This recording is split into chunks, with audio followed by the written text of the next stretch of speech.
भगवान ने उपासना को परिपक्व करने के लिए बताया। पवित्र भूमि में पवित्र आसन में बैठ करके, आसन समान होना चाहिए, मेरुदंड सीधी होनी चाहिए, शरीर चंचलता रहित होना चाहिए। फिर आप चाहे नाम ध्यान में हो या रूप ध्यान में हो या मानसिक सेवा में हो, तब पहले शरीर को स्थित करो, मन को एकाग्र करो और पवित्र स्थान में बैठ करके न ऊंचा न नीचा सम होना चाहिए। आगे प्रभु कह रहे, तत्रैकाग्रम मनः कृत्वा यत चित्तेन्द्रिय क्रियः उपविश्यासने युञ्ज्याद्योग मात्म विशुद्धये। आसन पर उपासक बैठकर चित्त और इंद्रियों को क्रियाओं से रहित करे, मन को एकाग्र करे और अंतःकरण हमारा पवित्र हो रहा है ऐसा चिंतन करते हुए जो आपको नाम मिला है, मंत्र मिला है, रूप मिला है, उसमें तन्मय होने की चेष्टा कीजिए। प्रारंभ में ऐसा ही हर उपासक करता है। आगे चलकर ये तन्मयता उठते बैठते चलते फिरते खाते पीते क्रियारत या निष्क्रिय सब अवस्थाओं में अपने आराध्य देव के ध्यान में ही मगन रहता है। एक सेकेंड के लिए भी कभी अपने आराध्य देव का ध्यान नहीं छूटता है। उपासना की परिपक्व अवस्था में ऐसा भाव होता है, ऐसी स्थिति होती है कि भारी से भारी भीड़ में व्यवहार के कार्यों में रत होते हुए भी एक क्षण के लिए भी अपने प्रीतम का ध्यान नहीं छूटता है। यह आया भजन से, सेवा से, प्रभु की शरणागति से, प्रभु की आराधना से। उपविश्य, आसन पर, आसन में ही बैठे, सिद्धासन, पद्मासन, सुखासन, ये बहुत लाभदायक है। बिना ब्रह्मचर्य के कोई दो आसनों पे तो बैठ ही नहीं सकता। सिद्धासन और पद्मासन, इनकी पहली बैठने की पद्धति में 48 मिनट रखा जाता है, 2 घड़ी, और पूर्णता की तरफ गति रखने पर 3 घंटे, बिना हिले डुले, बिना किसी तरह की चंचलता के, शांत भाव से पद्मासन लगा के। गुरु कृपा से इसका पूर्वाभ्यास हुआ है। नैष्ठिक ब्रह्मचर्य से लेकर हितधाम तक, जब तक किडनी पूरी ऐसी अवस्था में नहीं आ गई कि अब बस नहीं रहा, तब तक 4-4 घंटे ऐसे पसीना से लथपथ शरीर, फिर अद्भुत शीतलता, मंत्राकार वृत्ति, शरीर शून्य हो गया, शरीर की स्मृति भी धीरे धीरे लोप होने लगी। ऐसा होता है। आपको भी समय मिले तो 24 घंटे में कम से कम 48 मिनट बैठने का, ये ब्रह्मचर्य में बहुत सहायक है। शरीर में अब कोई पूर्व प्रारब्धवश असाध्य रोग प्रकट हो जाए कर्मफल भुगाने के लिए, वो बात तो अलग है। अन्यथा आसनों पर बैठने वाले उपासक को जैसे गांठ में दर्द है, कमर में दर्द है, या और भी ब्लड प्रेशर है, दिल की बीमारी है, शुगर है, ये नहीं हो सकता, क्योंकि ऐसा रक्त का शोधन होता है आसन से, पूर्ण पवित्र रक्त हो जाता है। जो आसनों पर बैठता है वो ज्यादा पा भी नहीं सकता भोजन, उचित आहार करेगा, उसको नींद भी उचित ही आएगी, क्योंकि इतनी ऊर्जा शक्ति पैदा हो जाती है कि वो उसे लेटने नहीं देती। थोड़ी देर विश्राम में लगता, बहुत विश्राम हो गया। ये आसनों का प्रभाव होता है, देखा है इस आसन के प्रभाव को। और सिद्धासन तो पद्मासन से भी श्रेष्ठ है। इस सिद्धासन पर वही बैठ सकता है जो ब्रह्मचारी, पहचान नहीं, बैठ ही नहीं सकता। एड़ी, गुदादार और मूत्रेंद्री के बीच के स्थान में होती है बाएं पैर की एड़ी, और दाहिने पैर की पूरी पोजीशन ऊपर मूत्रेंदी के ही होती है, पूरा मेरुदंड सीधा, गर्दन सीधी, हाथ ऐसे रखे हुए, रख दिया 3 घंटे हिलना ही नहीं। पूरा शरीर 40 मिनट के बाद भीषण दर्द होता है, जिसका अभ्यास परिपक्व नहीं हो। वो दर्द केवल भगवद आश्रित और ब्रह्मचारी सह सकता है, दूसरा नहीं। आप करके देख लो, पद्मासन करके 48 मिनट घड़ी के देखे हुए, अगर आप ठीक संयम से हैं तो आप सह जाएंगे, अन्यथा नहीं। ये आसन हर जवान साधक को आवश्यक है, चाहे प्रेम मार्ग के हो। परमानंद दास जी आश्रम में ही बैठे समाधिस्थ थे। श्रीपाद प्रबोधानंद जी ने जब विश्राम घाट से दर्शन किया, यमुना जी के पावन पुलिन पर बैठे हुए शांत एकांत आसन पर बैठे हुए सदगुरुदेव भगवान को भी देखा है। अगर आप कुछ क्षण आसन पर बैठे हैं तो आपको खुद आनंद की अनुभूति होगी। पर आसन पे वही बैठ सकता है जो संयमी है, ध्यान रखना। अगर ब्रह्मचर्य आप क्षय करते हैं और आसनों पर बैठ गए तो बीमार होना शुरू हो जाएंगे। ये साधारण आसन नहीं, ये यौगिक आसन है, उनके लिए है जो एकदम भगवत मार्ग में लक्ष्य भेद करने के लिए कमर कस ली है। ये विषयी पुरुषों की सामर्थ्य नहीं है। ऐसा प्राणवायु का शोधन अपने आप हो जाता है शांत, तो प्राणवायु धीरे धीरे शमन होने लगती है। अधिक से अधिक मंत्र श्वास खींचते हुए श्वास छोड़ते हुए, ये बहुत आनंद का विषय है। तुम्हें कैसे बताएं, अभी तो विषय आनंद से तुम छूटे नहीं ना, इसलिए भगवतानंद का आपको अनुभव नहीं है। भोगी पुरुष वैराग्य में क्या आनंद क्या जान पावेगा। वैराग्य में जो आनंद चक्रवर्ती सम्राट को भी नहीं है। फिर अनुराग की तो बात ही जाने दो। राग त्यागी वैरागी जिस सुख का अनुभव करता है वो सम्राट को भी नहीं है। और जो वैराग्य के ऊपर अनुराग में स्थित है, 14 भुवनों का स्वामी होने पर भी उसको सुख नहीं मिलेगा जो अनुरागी को सुख मिलता है। एक क्षण में जो भगवत प्रेमी महात्मा को सुख मिलता है तो उसके एक क्षण के सुख के समान सोचो। ऐसे ही महापुरुष के लिए गोस्वामी जी ने लिखा है, तात स्वर्ग अपवर्ग सुख धरी तुलाए कंग, तूल न ताहे सकल मिल जो सुख लव सत्संग।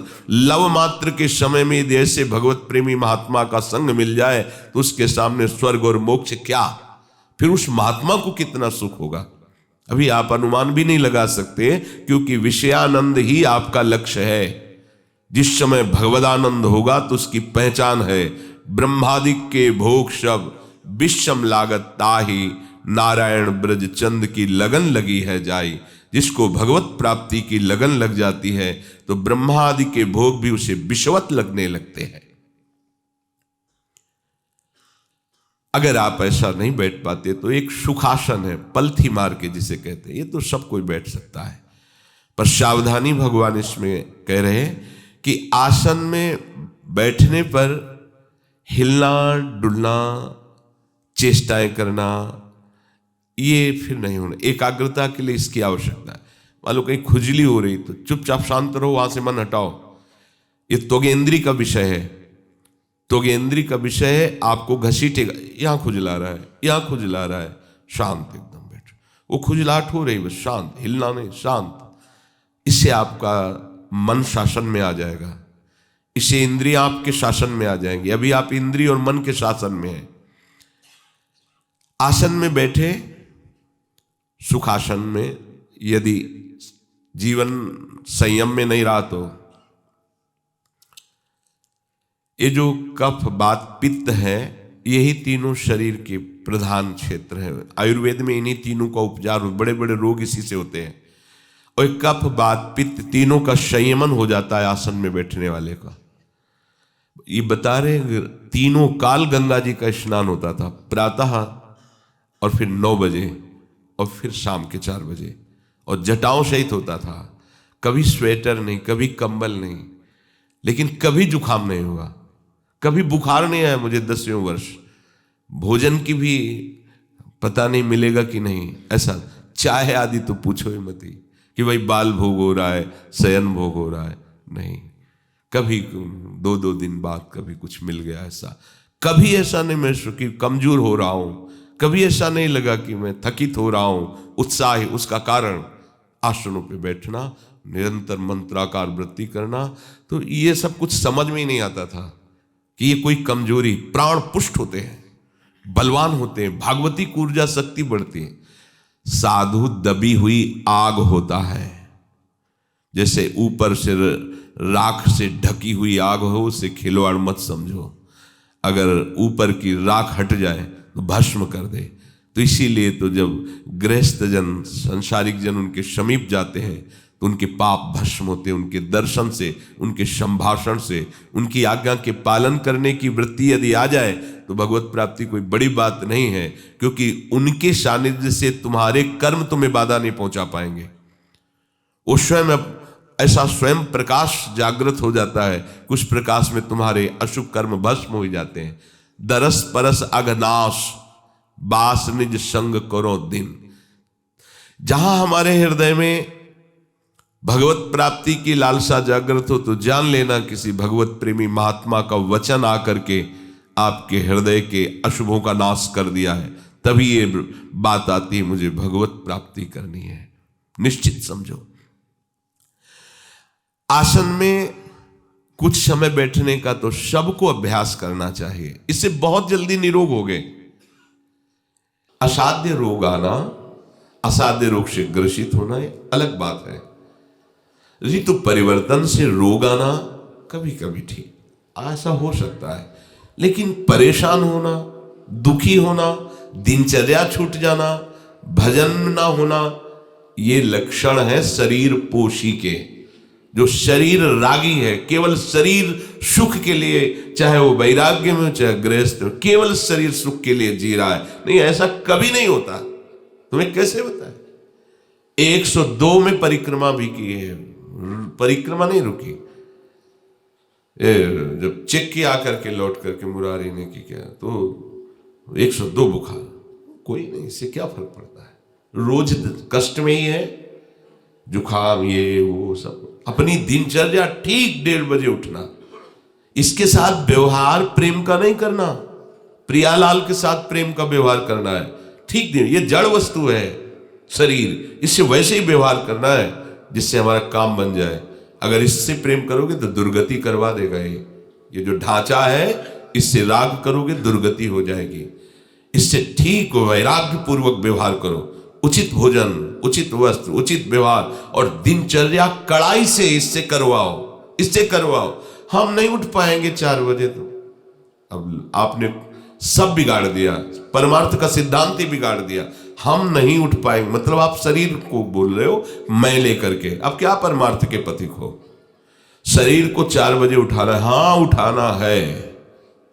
प्रत्येक साधु महात्माओं के जीवन चरित्र को देखो, अपनी दिनचर्या को भगवान के कहने पर भी नहीं छोड़ा। पूज्यपाद भगवत अनुरागी श्री सनातन गोस्वामी जी को साक्षात नंद नंदन प्रकट होके बोले कि बाबा अब तुम गिरिराज जी की परिक्रमा में मत आया करो, ये इतनी लंबी परिक्रमा है, तुम वृद्ध हो गए, वृंदावन से पैदल आते हो, मत आया करो। जो आ गया, दूसरे दिन फिर पहुंच गए। बाबा मना किया था, क्यों आ गए? रहा नहीं जाता प्रभु, रहा नहीं जाता, चैन नहीं है। तो प्रभु ने वो चरण चिन्हारी वहीं कर लिया करो। हमारे हृदय में जब दिनचर्या इस कोट का आदर होगा कि साक्षात भगवान ही दिनचर्या है हमारी, समझो आप, ये साधन नहीं है, हम साध्य पे जी रहे हैं। ये जो हमारी दिनचर्या है ये भगवत स्वरूप है। इस पे प्रमाद स्थिति लाना, शरीर राग को बीच में नहीं, ये साधन धाम मोक्ष कर द्वारा पाई न जे परलोक संहारा, सो परत्र दुख पावई, सिर धन धिम पछताए, काले कर्म ईश्वर मिथ्या दोष लगाए। व्यर्थ में काल को, प्रारब्ध को, ईश्वर को दोष दिया जाता है, और काल सहयोगी नहीं, ईश्वर की इच्छा ही ऐसी, हमारा भाग्य नहीं कि हम भजन करें। तुम्हारा भाग्य नरक भोगने का है। कैसा फंसा लिया मन ने, कैसा तन ने फंसा लिया। मान जाओ मेरी प्रार्थना, इस शरीर से व्यवहार बिल्कुल उतना ही करो जितना आवश्यक है। ये तुम नहीं हो। इसको सुगंधित द्रव्यों का लेप लगा लो, चाहे सोने की भस्म खाओ, चाहे मकरा ध्वज, क्या क्या दुनिया का प्रपंच होता है, खूब खाओ, मरोगे और इसको जलना होगा, नष्ट होना होगा। इसलिए हरिनाम पाओ, ये नामामृत पियो, लीलामृत पियो, रूपामृत पियो, निहाल हो जाओगे। ऐसे दिव्य भागवतिक शरीर की प्राप्ति होगी जिसका कभी क्षय नहीं होता। प्रिया प्रीतम के समीप आठों पहर परमानंद में। इससे व्यवहार मत करो ज्यादा, व्यर्थ में अपने शरीर को दुर्गति की तरफ तुम ले जा रहे। ये जड़ वस्तु है, चाहे जितना इसको दुलार करो तुम्हारा कभी हो ही नहीं सकता। ये बेईमान है, मान लो मेरी बात। ये बेईमान जितना तुम इसको प्यार करोगे उतना ही तुम्हें दुख देगा। Blood pressure low, blood pressure high, sugar high, heart में तकलीफ, ये तकलीफ, वो तकलीफ, और फिर भी इसी को प्यार। तुम्हारी समझ में नहीं आ रहा कि तुम्हें दुख दे रहा, छूटने वाला है, जिसे तुम राग करके पकड़े हुए हो, तुम्हारी दुर्गति कर रहा है, तुम्हें क्लेश दे रहा है, और तुम उस स्थान का परिचय नहीं प्राप्त कर पा रहे जहां महासुख है। प्रभु का नाम, प्रभु का रूप, प्रभु की लीला, प्रभु का धाम। अब जीवन भर भोग भोगे हैं। जब घर परिवार से असंतुष्टता हुई, भोग भोगने योग्य नहीं रहे, तो भजन योग्य कैसे रह सकते हो तुम? कैसे भजन योग्य रह सकते हो? शरीर में जीवन भर राग किया, भजन का अभ्यास नहीं किया, तो तुम इसे खिलवाड़ समझते हो। बुढ़ापे में तुमसे भजन हो जाएगा, वही प्रपंच होगा। देखते हैं हम, अगर जीवन भर प्रपंच किया है, वृंदावन वास कर रहे हैं, उनके पास अगर साधु सानिध्य के उद्देश्य से बैठो भी ना, तो केवल कोरा प्रपंच, वर्तमान को नष्ट करना, भविष्य में उसका कोई फल नहीं, भूत को कुछ नहीं। ना वो भूत को मिटा पाएगा, ना भविष्य को बना पाएगा। वो वर्तमान नष्ट हो रहा है, हम देख रहे हैं ना। बूढ़े हैं, 82 वर्ष के हैं, कोई भगवत चर्चा की स्फुरना नहीं। वही संसार प्रपंच, चाहे माला ले लो, चाहे वेश बदल लो, कुछ कर लो। क्यों? क्योंकि पूर्वाभ्यास आपका विषयों का रहा है, संसार का रहा है, तो तुम्हें वही बातें सुहाई देंगी। तुम्हें प्रिया प्रीतम की बात तो सुहाई नहीं देगी, प्रिया प्रीतम तो अच्छे नहीं लगेंगे। इसलिए इससे व्यवहार केवल शास्त्र सम्मत करो। वही विवेकवान साधक है जो शरीर के साथ व्यवहार शास्त्र सम्मत करता है। अगर शास्त्र सम्मत व्यवहार करोगे तो इसी जन्म में भगवत प्राप्ति हो जाएगी। दुखों से निवृत्ति का एकमात्र उपाय शरीर राग का त्याग, प्रभु के चरणों का आश्रय। अगर आप नहीं समझो तो फिर आप अपनी जानो। यत चित्रेंद्रिय क्रिया, जब आप भजन के लिए बैठो तो इंद्रियों को अन्य क्रियाओं में न जाने दो। वो करना था, वो करेंगे, फिर ऐसा है भजन हो जाए, फिर इसके बाद उठ करके ऐसा, रोको इसको। वर्तमान में तू समय नष्ट कर रहा है, आगे जो तुझे करने के लिए सेवा दी जाएगी वो मिलेगी। अभी तुझे बैठकर चिंतन करना नाम का, रूप का, लीला का, ये व्यर्थ का चिंतन क्यों कर? डांटो अपने मन को, इंद्रियों को डांटो। उसी समय सारा काम है, देख लो ना, बैठ के देखो ना आप, उसी समय सारा प्रपंच निवारण करने के लिए वो बैठ जाएगा मन। ऐसा करना, वैसा करना, कई मिनट रह गए, पूरा हो जाए, फिर चले अमुक कार्य। क्या है ये? डांटो उसको। हमने वर्तमान में तुम्हें नाम जप के लिए बैठाला है, तुम्हें नाम जप करना होगा। आगे क्या करना हो हम बताएंगे आपको। चुपचाप नाम जप कर, डांटो उसको, ये तुम्हारे शासन में आ जाएगा। आप अपने स्वरूप को भूल गए हैं, आपके ही शासन से ये समेटेंगे, आपके ही सामर्थ्य से ये सामर्थ्यवान है, आपके ही चैतन्य प्रकाश से ये प्रकाशित हैं, आप इनसे नहीं हैं। सब कर परम प्रकाशक जोई, आपका वो स्वरूप है जो इंद्रियों को, मन को, अंतःकरण को, बुद्धि को, स्वभाव को, सबको पावर दे रहा है। आपके ही पावर से वो आपको भ्रम में डालकर नष्ट कर रहे हैं। इस भ्रम को मिटाओ। जास कृपा सब भ्रम मिट जाई, गिरजा सोई कृपालु रघुराई। बहुत बड़ा ये भ्रम बैठ गया है। शरीर, मन, इंद्रियां, इन पर उपासक का अधिकार होता है, वही उपासक कहा जाता है। शरीर, मन, इंद्रियां जिस पर अपना अधिकार रखती हैं उसे विषयी और संसारी कहते हैं। शरीर, मन और इंद्रियों पर जो अधिकार रखता है उसे साधक कहते हैं। शरीर, मन, इंद्रियां जो भगवदाकार को प्राप्त हो जाती है उसे सिद्ध कहते हैं। जब आप भजन में बैठें, जब आप ध्यान के लिए बैठें, तो व्यवहार में जाने वाले मन और इंद्रियों को रोकने की चेष्टा करें। जब आप भजन मार्ग में चलेंगे तभी तो आप जान पाएंगे कि मन जा रहा है, इंद्रियां जा रही। नहीं, किसको पता है? मन और इंद्रियों में ही विचरण करता रहता है, पता ही नहीं पाता कि मन हमारा कब कहां कहां ले गया। एकाग्रम मनः कृत्वा, सबसे बड़ी सिद्धि है ये। जो कार्य करो उसमें एकाग्र होकर के करो, तन्मयता पूर्वक करो। मन को एकाग्र कर लेना वर्तमान के कार्य में, यही उपासक का बल है। ध्यान देना, इसकी चाल होती है। जब आप वर्तमान में इसे नाम में, मंत्र में, ध्यान में लगाएंगे, तब या तो भूत में भटका देगा या भविष्य के लिए चिंता करवाने लगेगा। ध्यान दीजिए, भूत में जो हुआ है उसका चिंतन ला ला करके सुखी दुखी करेगा, या आगे जो करना है उसकी कल्पना कराता रहेगा। और जो चतुर सावधान साधक नहीं है तो इसी में समय पूरा हो जाता है। माला हाथ में चल रहा है, आंख मूंदे बैठा है और पूरा दुनिया का प्रपंच चल रहा है। आप उपासक हैं, संयम से रहेंगे तो आप इन चोरों को पकड़ पाएंगे। एक बार सदगुरुदेव भगवान ने कृपा करके बताया, लाडली कुंज में थे तो उनका साधक ये बार बार परेशान होता रहता है। अरे प्रियाजू के नाम जप को करके देखो, हाथ जोड़कर खड़े मिलेंगे तुम्हें, काम क्रोध लोभ मोह मद मत्सर, ये तुम्हारे इशारे पर डोलेंगे, तुम इनके इशारे पर नहीं डोलोगे। ये सब भागवती खो जाते हैं। बोले ऐसे दिखाई देता है, ये काम है, ये क्रोध है, ये लोभ है, ये मन है, ये बुद्धि है, ये चित्त है, ये इंद्रियां है, इनकी ये चेष्टा, एक छोटी सी भी हरकत सामने दिखाई देती है, वही उपासक है। गुरुजनों के वचन तभी हम समझ सकते हैं जब हम उनकी आज्ञा के अनुसार जो उन्होंने मंत्र उपासना दिया उसमें तन्मय हो। कितनी भी खास बात हो जाए, आपका उससे कल्याण नहीं होगा, कल्याण होगा पकड़ने से। अगर आप 14 जगह बातें सुनते हैं तो सबकी मति भिन्न भिन्न, भले वो भक्त हो उपासक हो, सबकी अंतःकरण की स्थिति अलग है। नहीं जान सकते तुम किसी उपासक की बाहरी चेष्टा से। अब वो अगर ईर्ष्या द्वेष से युक्त है तो आपके गुरु के वचनों को ही हल्का करके आपको बता देगा। बुद्धि की कला है। अब आपको अपने गुरु वचनों पर विश्वास नहीं, शास्त्र वचनों पर विश्वास नहीं, तो उसके वचन से क्या हो जाएगा जिसके हृदय में ईर्ष्या है। कंचन तजना सहज है, सहज तिया का नेह, मान बड़ाई ईर्ष्या दुर्लभ तजनाए। अपने सदगुरुदेव के वचन अकाट्य, उसके लिए किसी से प्रश्न करने की जरूरत नहीं है। अगर समझना है तो उन्हीं से केवल समझना है, और विश्वास करके चल दो तो तुम्हें समझने की जरूरत नहीं पड़ेगी।